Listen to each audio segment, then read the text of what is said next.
अस्सलाम वालेकुम स्टूडेंट्स, कैसे हैं आप सब। अगर आपने अभी तक मेरे चैनल को सब्सक्राइब नहीं किया तो मेरे चैनल को सब्सक्राइब करें और बेल के नोटिफिकेशन को प्रेस कर दें ताकि जो मेरी आने वाली लेटेस्ट वीडियोस हैं वो आप तक पहुंच जाए। आज की जो मेरी वीडियो है इसमें मैं सप्लीमेंट्री प्रॉब्लम नंबर 100 को एक्सप्लेन करने लगी हूँ। तो सबसे पहले क्वेश्चन की स्टेटमेंट देखते हैं। हमारे पास क्वेश्चन कुछ इस तरह से है, लिखा हुआ है prove that A cross B dot B C cross D plus B cross C dot A cross D plus C cross A dot B cross D is equal to 0। ये हम लोगों ने चीज़ प्रूव करनी है। तो मैं सबसे पहले क्या करूँगी, मैंने जो मेरे पास फर्स्ट टर्म है A cross B plus dot C cross D, ये मैंने लिखनी है, ठीक है। और मैंने लिखा है टेक, मतलब मैंने ये वाली टर्म ली है। आगे मैंने क्या लिखा है कि अगर ये मेरे पास A cross B dot C cross A है, सॉरी डी है, तो इसको मैं लिख सकती हूँ A dot B cross C cross D में, ठीक है। और इसको मैंने इक्वेशन 1 का नेम दे दिया, ठीक है।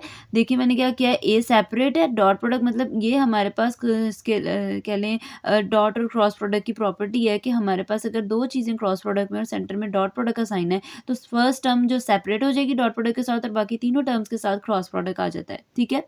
तो ये मैंने इस तरह से लिख दिया है। अब आगे देखिए क्या लिखा हुआ है, और जो मेरे पास नेक्स्ट टर्म है डॉट के बाद, ये जो मैंने पूरी ब्रैकेट में टर्म लिखी है कि और इसके अलावा ये जो टर्म मेरे पास गिवन है ये लिखी जा सकती है बी डॉट डी। फर्स्ट का डॉट प्रोडक्ट ले लेना है डी के साथ, सॉरी लास्ट टर्म के साथ, बी का डॉट प्रोडक्ट ले लिया डी के साथ और C as it is, minus B का डॉट प्रोडक्ट ले लिया सी के साथ और डी एज इट इज। मतलब ये पूरी टर्म इस तरह से लिखी जा सकती है। फिर मैंने क्या किया है, मैंने लिखा है put this value in equation 1 we get. हम लोगों ने इस पूरी वैल्यू को इसकी जगह B cross C cross D की जगह ये जो मैंने वैल्यू फाइंड किया है इसको पुट करना है और बाहर जो है ए जो वेक्टर है वो लिखा जाएगा। अब जो ये मेरे पास वेक्टर ए है ये बाहर मल्टीप्लाई हो रहा है तो ये अंदर दोनों वैल्यूज़ के साथ जाके मल्टीप्लाई हो जाएगा। तो जो फाइनल आंसर्स आए हैं वो क्या आए हैं, A dot B dot D C minus A dot B dot C D. ये इक्वेशन 2 हो गई है। अब ये मैंने तो स्टेप किया फर्स्ट टर्म के लिए, जो मैंने टेक किया था फर्स्ट टर्म ली थी उसके लिए किया। अब मैंने लिखा है similarly repeat the steps for second term. अब मैंने again B cross second term क्या है, अगर आप देखें सेकेंड टर्म ये है B cross C dot A cross D. ये मेरे पास वैल्यू है और मैंने क्या है कि इसको भी सिमिलरली हम लोगों ने वैसे ही लेना है। पहले इसको लिखना है, किस तरह से लिखा जाएगा अगर आप देखें, B dot C cross A cross D, फिर C cross A cross D को हम लिख सकते हैं सी डॉट डी और बाहर ए, और फिर क्या आएगा लिखा जा सकता है ये देखिए यहाँ पे मैंने किस तरह लिखा है बी क्रॉस सी, क्या कैसे आएगा first term C dot C dot D और बाहर ए आ जाएगा, फिर माइनस और क्या आएगा ए सी, सॉरी सी डॉट ए और बाहर डी आ जाएगा। ए डॉट सी आगे पीछे कर सकते हैं तो ये मेरे पास इक्वेशन 3 आ गई है, ठीक है। और जो बाहर बी मल्टीप्लाई हो रहा था वो मैंने एज इट इज़ लिख दिया है, ठीक है।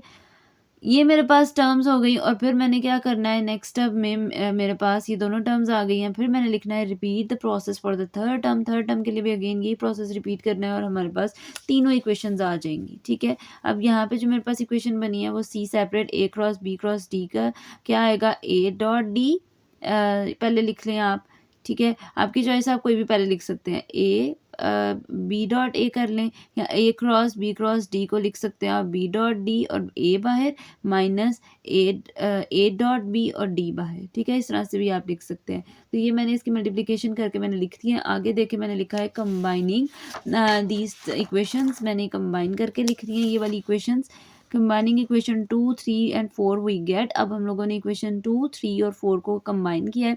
अब मेरे पास ये जो मैंने टिक लगाए हैं, ठीक है, ये ऊपर वाली वैल्यूज प्लस प्लस हो गई, बाकी सारी वैल्यूज एज इट इज़। अब जो मैंने ये टिक लगाए हैं ये तीनों टर्म सेम है और ये नेगेटिव टर्म स्टार्स वाली तीनों सेम है। मैंने लिखना है रीअरेंज। अब रीअरेंज करके लिखा है तो मैंने रीअरेंज किस तरह से किया है, A dot B dot D C, इस तरह से मैंने सारी टर्म जो मेरे पास टिक लगाया हुआ है जिन पे वो सारी मैंने रेड से लिख दी हैं। और जो मेरे पास स्टार्स लगाए हैं जिनको उसको मैंने A dot B dot C D minus A dot B dot C D minus A, मतलब हम उसको कह लें डॉट प्रोडक्ट में कोई चीज़ पहले कोई चीज़ बाद में लिखी जा सकती है, क्रॉस प्रोडक्ट में नहीं, लेकिन डॉट प्रोडक्ट में कुछ अंदर मतलब मल्टीप्लिकेशन आप इस तरह से लिख सकते हैं। तो मैंने लिए लिखने के बाद अब क्या करना है, लिखना है by using concept of scalar triple product. अब हम लोगों ने स्केलर ट्रिपल प्रोडक्ट वाले कॉन्सेप्ट को फॉलो करते हुए देखें वो क्या लिखा हुआ है, A dot B cross C लिखा जा सकता है B dot C cross A में भी और C dot A cross B में भी लिखा जा सकता है। तो मैंने क्या लिखना है, कि अगर ये सारी चीज़ें मेरे पास लिखी जा सकती हैं, तो जो मेरे पास A dot B dot C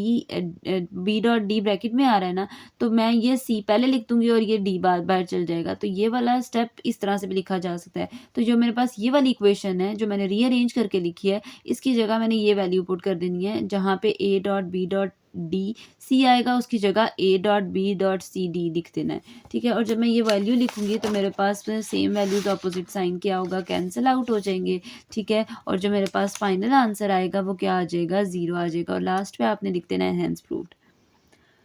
ये थी जी आज की मेरी वीडियो। होपफुली आपको मेरी वीडियो अच्छी लगी होगी। अगर आपको मेरी वीडियो अच्छी लगे तो वीडियो को लाइक करें और सब्सक्राइब करना मत भूलिएगा। तो इंशाल्लाह जो नेक्स्ट वीडियो होगी वो फर्दर क्वेश्चन से रिलेटेड होगी। तो तब तक के लिए अल्लाह हाफ़िज़।